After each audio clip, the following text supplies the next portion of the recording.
জগন্নাথ বিশ্ববিদ্যালয়, ঢাকা আলিয়ায় যারা হামলা পরিচালনা করেছে গোটা বিশ্ব বিবেক দেখেছে। আপনারা এদেরকে চিহ্নিত করে আজকের মধ্যে তাদেরকে গ্রেপ্তার করতে হবে। আপনারা যদি গ্রেপ্তার না করেন তাহলে বুঝে নিতে হবে এই হত্যাকাণ্ডের সাথে পুলিশও সহযোগী হিসাবে ভূমিকা পালন, এই হামলার সাথে পুলিশও সহযোগী হিসাবে ভূমিকা পালন করছেন। আজকের মাননীয় প্রধানমন্ত্রীর কাছে আহ্বান জানাতে চাই, আপনি ভিডিও ফুটেজ দেখেন, ইসলামী ছাত্র শিবির কোনো একটি জায়গায় আগে হামলা করেছে কি না।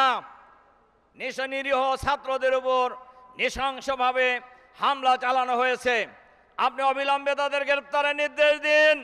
আর আপনি যদি গ্রেপ্তার না করেন দেশবাসী ধরে নেবে, জনগণ ধরে নেবে, আমরা ধরে নেব এই হামলার সাথে প্রধানমন্ত্রী জড়িত। সংগ্রামী ভাই এবং বন্ধুগণ, আর একটি কথা বলেই আমি আমার বক্তব্য শেষ করতে চাই।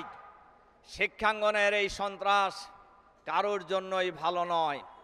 আপনারা মনে করছেন শিবিরকে বিদায় করে আপনারা দেশ চালাবেন, হাসিনাও এই পলিসি নিয়েছিল, কিন্তু ছাত্রলীগকে শেষ মুহূর্তে রাজপথে খুঁজে পাওয়া যায় নাই। আপনাদের পরিণতিও তাই হবে। কাজেই এই সন্ত্রাসের পথ থেকে ফিরে আসুন। সংগ্রামী ভাই এবং বন্ধুগণ, আজকের এই বিশাল ছাত্র সমাবেশে আমরা আহ্বান জানাতে চাই সরকারের কাছে, অবিলম্বে গণভোটের গণরায় কার্যকর করুন। জাতির সাথে প্রতারণা করবেন না।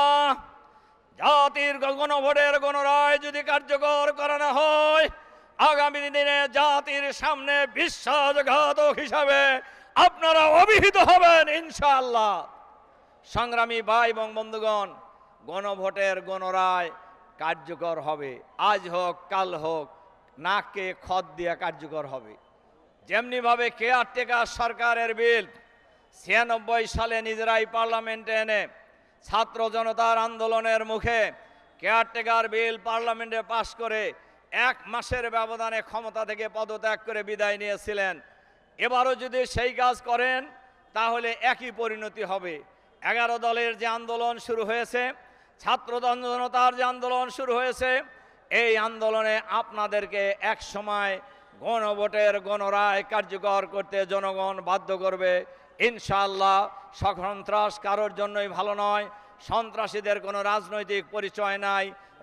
সন্ত্রাসীরা ছাত্রদের শত্রু, জনগণের শত্রু, দেশের শত্রু, গণতন্ত্রের শত্রু, মানবতার শত্রু। এই সকল শত্রুদেরকে প্রতিহত করে ইসলামী ছাত্র শিবিরের নেতৃত্বে গোটা বাংলাদেশের ছাত্র সমাজ ঐক্যবদ্ধ প্রতিরোধ গড়ে তোলার আহ্বান জানিয়ে আমার বক্তব্য এখানে শেষ করছি। আল্লাহ হাফেজ। বাংলাদেশ জিন্দাবাদ।